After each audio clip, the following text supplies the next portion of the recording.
अंकित, मेरा सवाल है कि हमने कोई फरियाद का एक पीस भी सुना स्टार्ट में, देन रेखा जी की आवाज़, देन जगजीत साहब का। सो ओवरऑल म्यूजिक जब आपको दिया गया अनुभव की तरफ से, तो कैसा अनुभव आपका रहा? सर जब तुम बिन टू का म्यूज़िक की बात शुरू हुई तो बहुत ही डरा हुआ अनुभव था मेरा। मैं एक दो चीज़ों को लेके बहुत डर गया था। सबसे पहले ये जो गज़ल की बात आती है, और भूषण जी से भी बात हो रही थी, अनुभव सर से भी बात हो रही थी, तो ये हुआ कि इसको हम लोग रिक्रिएट करते हैं। तो वहाँ एक मुझे हल्का सा डर हुआ, क्योंकि वो गज़ल सबकी फेवरेट है। और हम फंस रहे थे कि यार सिंगर्स का क्या करें, किसको लाएं। जगजीत जी तो वो उनकी जगह कौन गाएगा, कैसे कैसे हम कंप्लीट करेंगे वो जगह। तो फिर हम एक बार हम अनुभव जी के साथ बैठे हुए थे रूम में, और म्यूज़िक सिटिंग चल रही थी, तो उसमें डिस्कशन हुआ कि क्यों ना हम जगजीत जी की आवाज़ ही यूज़ करते हैं। और फिर हमने पता किया कि पुराने टेप्स सर के पास थे, और एक बहुत बड़ी खासियत है, मैं टी सीरीज के लिए जरूर एंड बोलना आई वांट टू चाहूँगा। Thank the T series team की, इतने खूबसूरती से मुझे वो पूरा टेप जगजीत जी कितने की साल आवाज। कितने हो गए? 16 साल हो गए। 16 साल पुरानी आवाज़ अभी भी रखी हुई है, सो उसके लिए आई थिंक तालियां तो बनती हैं। It's very big thing, very big thing. और मुझे जानकर, सर अब एक बात आपको और बता दूं, मुझे आवाज़ मिली है EQ, EQ है उसमें, उसमें रिवर्ब लगा हुआ है, वो उसमें वो न्यू प्रॉपर जितने भी VST प्लगइन्स थे उस वक्त वो यूज़ हुए हैं। एक वो आवाज़ मिली है, और एक हमें टेप भी मिल रहा है जो रॉ फुटेज है। आई डोंट नो सर, ये तो पूछना पड़ेगा सर से कि कहाँ रखा था, कैसे रखते हैं आप लोग। वो सब याद था, वो मुझे मिल गया है। फिर हमें उनके कुछ जो जो शेर हमें लगे इंपॉर्टेंट, सर हमने कितने 6 शेर यूज़ किए। और उसके बाद सर ने पूरे, रेखा जी ने गाया, देन हमने कोशिश की है कि मीनिंग चेंज ना हो और स्टोरी के साथ साथ वो अच्छे से जाए। सो या दैट्स इट।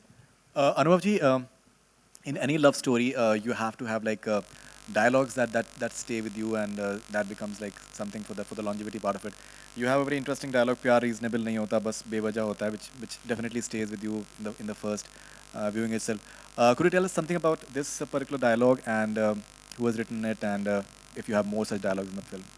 7वीं पिक्चर में पहली बार टाइटल लिया है, written and directed by. So that answer the second half of your question. पता नहीं यार, मैं ना बनारस में बड़ा हुआ हूँ, जहाँ पे पान की दुकान में भी किंग कर्तव्य विमूढ़ जैसे शब्द का इस्तेमाल हो जाता है। 90% लोगों को समझ नहीं आया होगा मैंने क्या बोला। एक हिंदी का शब्द है किंग कर्तव्य विमूढ़, जिसका मतलब होता है समझ में नहीं आ रहा क्या करूँ। हिंदी का शब्द है, संस्कृत का नहीं है। वो पान की दुकान पे आपको ये शब्द मिल जाएगा। And then I studied in Aligarh, and जैसा मैंने बताया 13-14 साल की उम्र से गज़लें सुननी शुरू की जगजीत सिंह साहब के थ्रू। और फिर मैं अलीगढ़ पहुंचा तो फिर मैं बहुत दूर भी निकल गया उर्दू भाषा के साथ। आपके वालिद साहब से भी मुलाकात का एक सिलसिला रहा है अलीगढ़ में। I had the fortune to sit with be in the same room with him. And तो हाँ, वहाँ से थोड़ी सी भाषा वो आई, तो हिंदी और उर्दू दोनों को थोड़ा थोड़ा जानने का मुझे सौभाग्य हुआ। और मुझे लगता है वो मेरा अपना चरित्र है शायद, जो भाषा में, फिल्म की भाषा में आपको दिखता है। आई एम वेरी हैप्पी कि वो जो लाइन, मेरी बड़ी प्रिय लाइन है, वो आपको अच्छी लगी। मुझे आशा है कि जैसे ही ये टीज़र इस कमरे से बाहर निकलेगा, बाकी लोगों को भी अच्छी लगेगी। आदित्य आश्रम या सेंटर, जब कोई न्यू टैलेंट बॉलीवुड में आता है तो वो किसी को एडमायर करता है, कोई उसका आइडल होता है, तो आपका आइडल कौन है? I think सारे new age जितने भी actors हैं, they're all very good.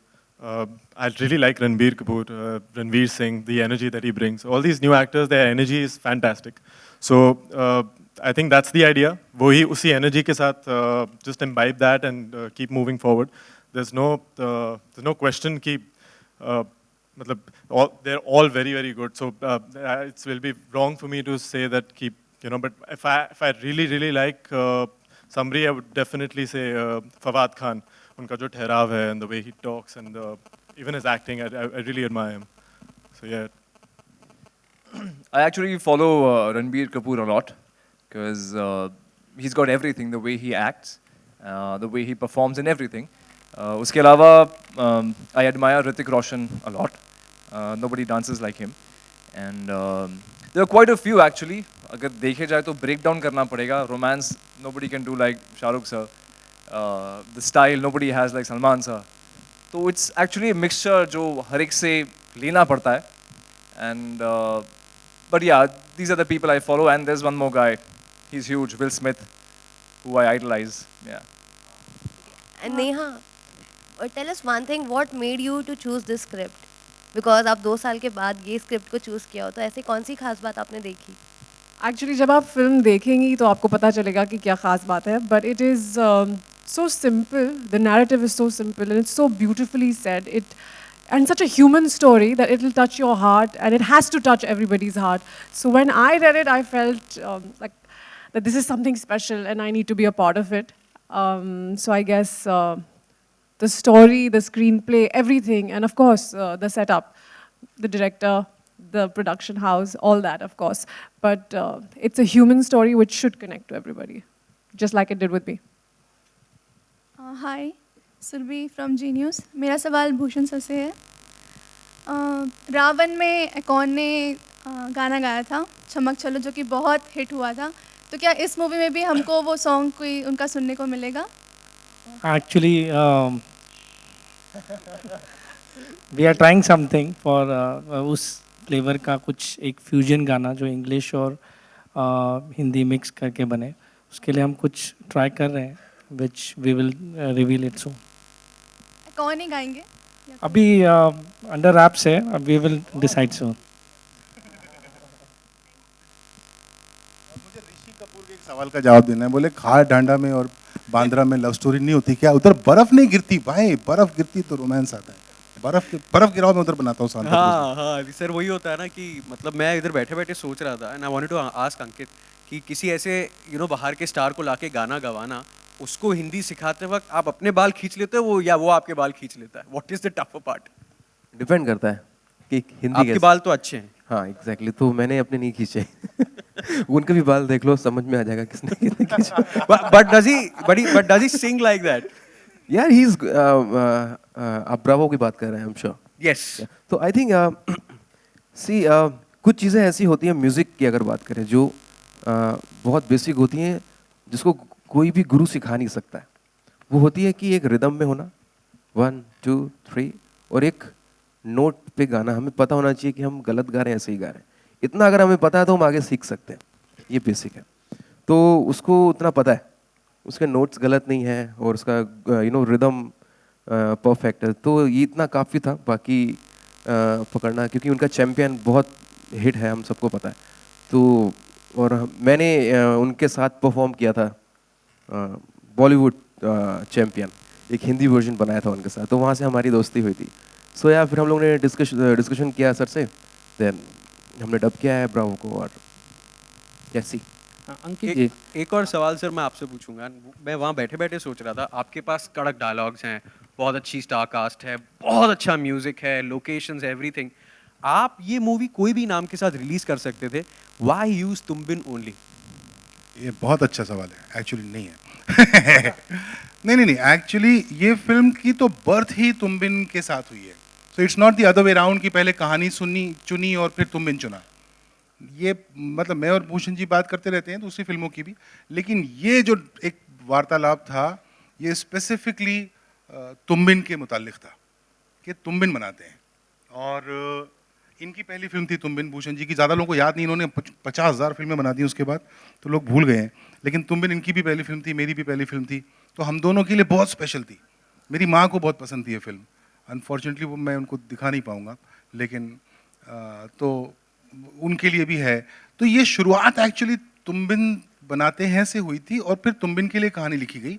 उसमें जो सबसे बड़ा चैलेंज था वो ये था कि कोई भी और लव स्टोरी बना के उसको तुमबिन नहीं कह सकते. तुमबिन से कुछ चीज़ें कुछ लोग अपने साथ लेके गए थे और 15 साल अपने साथ रखी हैं कुछ चीज़ें. वो चीज़ें दोबारा डिलीवर होनी चाहिए. वो सबसे बड़ा चैलेंज था जो मुझे ऐसा फील होता है कि हुआ है. अब वो 18 नवंबर को पता चलेगा, 17 से पता चलना शुरू हो जाएगा एक्चुअली. अंकित जी इधर. या आपके पास जब कोई फिल्म आती है तो आप पहले उसके म्यूजिक बनाना पसंद करते हैं या गाने लिखने के बाद उसके अनुसार म्यूजिक बनाते हैं? सर डिपेंड करता है. कभी कभी लिरिक्स पहले मिल जाते हैं तो हम म्यूज़िक बना लेते हैं. कभी कभी ट्यून तैयार हो जाती है तो हम मनोज जी को दे देते हैं। मनोज जी ने बहुत बहुत बहुत खूबसूरत गाने लिखे हुए हैं इस फिल्म के, और यार बड़ा ऑर्गेनिक प्रोसेस है, इसका कोई रूल नहीं है। एग्जैक्टली कभी कभी क्या होता है कि मनोज ने गाना लिखा, अंकित ने कंपोज किया, धुन बन गई, अचानक मनोज ही कह रहा है कि नहीं नहीं ये मजा नहीं आ रहा मुझे, मैं इसको दोबारा लिखूंगा, तो वो दोबारा लिख देगा। या मनोज ही नहीं, कोई भी लिरिसिस्ट। तो ये बहुत एक बड़ा गिव एंड टेक प्रोसेस और है। म्यूजिक को लेके आई थिंक प्री प्लान करना गलत है। आप जैसा मूड है वैसा बस आप करते जाइए, वो ज़्यादा अच्छा होता है। इस फिल्म के लिए अनुभव जी को संतुष्ट करना कितना मुश्किल था या क्या था म्यूजिक को लेकर? अब ये अनुभव सर बताएंगे कितने संतुष्ट। मुझे राक्षस की तरह क्यों साउंड कर रहे हो? उसका अनुभव सर ही। इसका जवाब इतना सा है कि मुझे नहीं लगता किसी भी गाने के लिए एक या दो से ज़्यादा ऑप्शन बने हैं।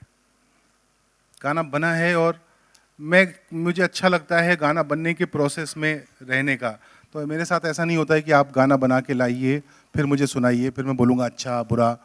तो मैं गाने की बनने के प्रोसेस में होता हूँ। तो उसका इंसेप्शन स्टेज से मेरा खुद का एक एंडोर्समेंट और रिश्ता होता है। तो कोई अगर ये बोलता है कि मैंने परेशान किया तो झूठ बोल रहा है। नहीं, मैं इस तुम बिन टू की म्यूज़िक की एक बहुत ही इंटरेस्टिंग बात ज़रूर शेयर करना चाहूँगा। इसका म्यूज़िक जो जितने गाने बने हैं, कितने सर? 6.5 6.5 इन द सेंस कि मतलब 6 तो ऐसा प्रॉपर बॉलीवुड गाने हैं और एक गाना है जो